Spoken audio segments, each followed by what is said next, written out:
We provide you the platform to turn your dreams into reality. Give wings to your aspirations with KR Mangalam University. Hello viewers, आप देख रहे हैं जागरण जोश और मैं हूं आपके साथ सिमरन Rajpal.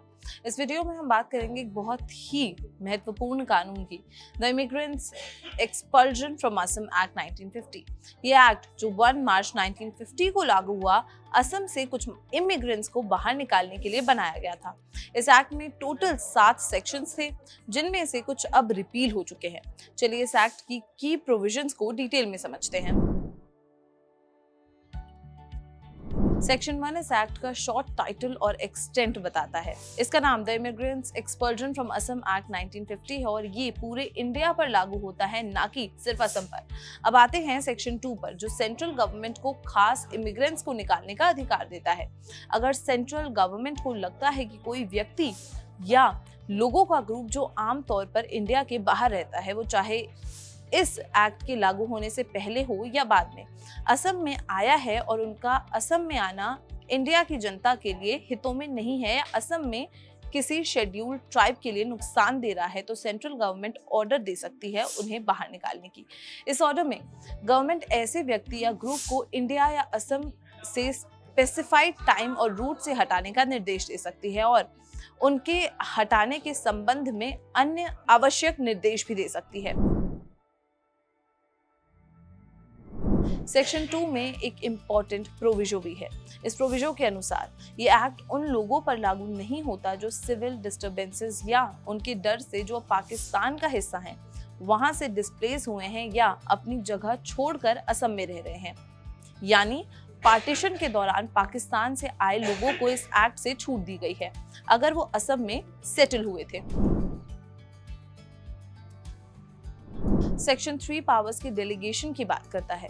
Central government official gazette में नोटिफिकेशन जारी करके ये निर्देश दे सकती है कि सेक्शन 2 द्वारा उसे दी गई पावर्स और ड्यूटीज को कुछ शर्तों के अधीन सेंट्रल गवर्नमेंट की सब ऑर्डिनेट ऑफिसर या असम, मेघालय या नागालैंड की सरकार या उनकी सरकार के किसी सब ऑर्डिनेट ऑफिसर द्वारा भी एक्सरसाइज या डिस्चार्ज किया जा सकता है। इसका मतलब है कि सेंट्रल गवर्नमेंट अपनी पावर्स को स्टेट गवर्नमेंट्स और उनके ऑफिसर्स को डेलीगेट कर सकती थी, जिससे एक्ट को ग्राउंड लेवल पर लागू करना आसान हो जाता था।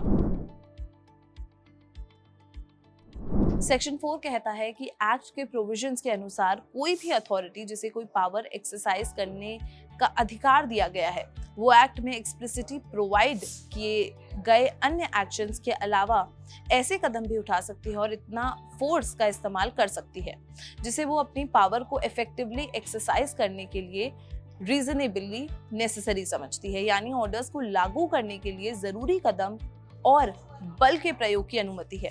अब आते हैं सेक्शन 5 पर, जो पेनल्टीज बताता है। कोई भी व्यक्ति जो सेक्शन 2 के तहत बनाए गए किसी ऑर्डर का उल्लंघन करता है या उल्लंघन करने की कोशिश करता है या उसमें सहायता करता है या किसी ऐसे ऑर्डर द्वारा दिए गए निर्देश का पालन करने में नाकाम रहता है या किसी ऐसे व्यक्ति को शरण देता है जिसने ऑर्डर का उल्लंघन किया गया हो, उसे 3 साल तक की कैद यानी कि इम्प्रिजनमेंट और जुर्माना भी हो सकता है। सेक्शन 6 उन लोगों को प्रोटेक्शन देता है जो इस एक्ट के तहत गुड फेथ में काम करते हैं। इस एक्ट के तहत गुड फेथ में किए गए या करने का इरादा रखे गए किसी भी काम के लिए किसी भी व्यक्ति के खिलाफ कोई मुकदमा, अभियोजन या अन्य कानूनी कार्यवाही नहीं की जाएगी। फाइनली सेक्शन 7 को repealing and amending act 1957 36 of 1957 action section 2 और शेड्यूल द्वारा रिपील कर दिया गया है। इसका मतलब है कि ये सेक्शन अब एक्ट का हिस्सा नहीं है। तो ये था the immigrants expulsion from Assam act 1950 का डिटेल एक्सप्लेनेशन। इस एक्ट पर आपकी क्या राय है कमेंट सेक्शन में जरूर बताएं और अगर ये वीडियो पसंद आई हो तो इसे लाइक और शेयर करना बिल्कुल भी ना भूलें। मिलते हैं अगले वीडियो में। नमस्कार।